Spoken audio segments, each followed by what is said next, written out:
Yes, it's true. Election Day 2018 is all about congressional midterms. You want to know whether donkeys or elephants do the happy dance. We get it. You might not be motivated to wade through all those pages in the back of the election pamphlet about down-ballot local government races and measures. We're here to help. From an 18-year-old school board candidate to a slew of proposed taxes on everything from tech giants, hotel guests, hospitals and pot, here's a handy summary of what every voter needs to know to sound smart about the Bay Area's local elections. And if you're looking for more help as you make your decisions, our election recommendations are here. Santa Clara is taking its district council elections to voters. Why are cities and school districts adopting district voting? Civil rights lawyers have been pushing local governments throughout California to have voters elect their leaders by district instead of at large to promote minority representation, a move critics say balkanizes government by shifting focus from citywide to neighborhood needs. In the Bay Area, the cities of Santa Clara, Morgan Hill, Menlo Park, Fremont, Concord and Martinez are taking their first dive into this democracy reboot in November, while Sunnyvale ponders putting the question to voters in 2020. Martinez, Morgan Hill and Dublin schools are doing it too. Santa Clara isn't going quietly. Forced into district elections by a lawsuit, the city is appealing a judge's order requiring district elections and has put a non-binding measure in on the ballot asking voters if they really want the district elections a judge says they must have. It's unclear how the long-shot appeal might affect Santa Clara's district elections in November should the city prevail. But the election assures new faces will be chosen, as most of those cities and districts have races with no incumbents running. Mountain View's proposed head tax could generate upwards of $6.1 million a year for the city, with Google alone paying $3.3 million. AP Photo, Marcio Jose Sanchez. AP Photo, Mario Jose Sanchez. Which Tech HQ host city is testing the waters with a head tax? Mountain View, known to the rest of the world as Googleville, wants money for the traffic and housing problems that come with being world headquarters for the internet search giant. City officials want voters to approve taxing businesses between $9 and $149 per employee, depending on company size. If approved, it would generate more than $6 million a year for the city, more than half of it coming from Google alone. Technology executives in neighboring cities are watching closely. Seattle walked back a similar plan amid fierce opposition from Amazon and Starbucks. Cupertino, Apple, and Sunnyvale, LinkedIn, also have considered charging similar taxes. A host of Bay Area cities are asking voters to tax cannabis dispensaries. Jane Tyska, Bay Area News Group. Which cities are counting on the potential green from California's new cash crop? Time was when government types shunned marijuana, the wacky weed that threatened to lead America's youth down the road to ruin and reefer madness. But since California voters in 2016 legalized adult dope smoking just for fun, local government officials have rushed to get in on what they see as a potential windfall in tax revenue. Morgan Hill, Mountain View, Santa Clara, Emeryville, Union City, Daly City, Half Moon Bay, Redwood City, San Carlos, South San Francisco, and Contra Costa County all have cannabis tax measures on the November ballot. Why are tech titans jawing over San Francisco's homeless problem?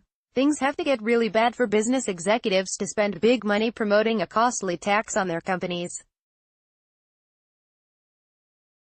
Welcome to San Francisco, where piles of human waste and discarded drug needles from legions of homeless people are making more of an impression lately than the city's scenic bridges, towers and trolleys. Salesforce founder and CEO Mark Benioff speaks during the grand opening of the Salesforce Tower, the tallest building in San Francisco, California, Tuesday, May 22, 2018. Carl Mondon, Bay Area News Group. Salesforce CEO Mark Benioff finally had enough, and has pledged more than $1.5 million toward passage of Proposition C on the city ballot, a gross receipts business tax on revenue over $50 million to fund shelter and services for the homeless. It would raise some $300 million a year. Not all of Benioff's fellow tech moguls in the city are on board. Twitter CEO Jack Dorsey and Stripe CEO Patrick Collison have sparred with Benioff on social media, where else, over whether Prop C is the answer. What do hotel stays, vacant lots and utility bills all have in common? Pot and heads aren't the only thing the man wants to tax. The economy's good, and local governments figure voters won't mind a bigger pinch in the pocketbook.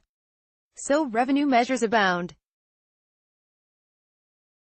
Hotel taxes that make a night's stay more costly are on the ballot in 14 Bay Area cities, including Los Altos, Palo Alto, Morgan Hill, Sunnyvale, Milpitas, Sausalito, South San Francisco, Daly City, Foster City, San Carlos, Belmont and even Colma. New or extended sales taxes that make everything you buy more expensive are on the ballot for Santa Clara County, San Mateo County Transit District, Marin Transportation Authority, Los Gatos, Redwood City, Alameda, Albany, Antioch and Martinez. Other taxes on businesses, utility users, property transfers, vacant property, paramedic service are on the ballot in Berkeley, Hayward, Oakland, Union City, El Cerrito, Pinole, Richmond, Daly City, Larkspur, Sausalito, Corte Madera, Fairfax, Ross and San Anselmo. And there are parcel taxes and bond measures in Campbell, San Jose, East Palo Alto, Millburn, Albany, Berkeley, Oakland, as well as school and special districts throughout the Bay Area. Will voters in Palo Alto and Livermore start a trend to control healthcare costs? A union representing Stanford healthcare workers said it has enough signatures to qualify an initiative aimed at reducing costs to patients for care on the November 6 ballot in Palo Alto, which still needs to be confirmed by the registry voters. Stanford, in a rebuttal, said the initiative would harm local residents and its true aim is to gain SEIU-UHW new paying members. Bay Area News Group file, Measure F in Palo Alto and Measure U in Livermore say they will limit what hospitals and other healthcare providers can bill patients and their insurers. The measures would prohibit them from charging more than 15% above the actual cost of care. At a time when it costs more and more every year to buy insurance and see a doctor, that's a compelling pitch. But foes like Stanford Healthcare say the effort is a wolf in sheep's clothing, the wolf being the SEIU-UHW union that is sponsoring the measures, plus a similar statewide ballot initiative for dialysis clinics, Proposition 8. Critics say healthcare providers lose money treating the poor and elderly on Medi-Cal and Medicare, and rely on higher rates for insured patients to stay solvent. Should the measure pass, they warn, hospitals would be forced to cut costs by reducing staffing, pay and benefits. Will San Jose voters tax themselves to fund an affordable housing plan? It costs too much to live here. Can the government help? San Jose's Measure V is a $450 million bond measure to fund affordable housing. City leaders who put it on the ballot say it will provide relief for middle-class people struggling to pay for a place to live in one of America's least affordable cities. They say it will help leverage federal, state and private funding to build more affordable housing.